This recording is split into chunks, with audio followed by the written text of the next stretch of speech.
Kalungkutan ay lagi na lang,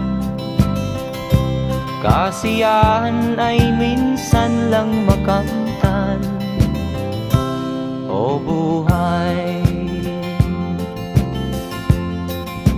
kahit sa mga mayaman ay di lubos ang kanilang kasiyahan.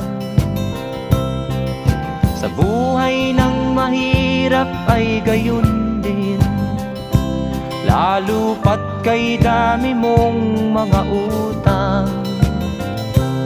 O buhay,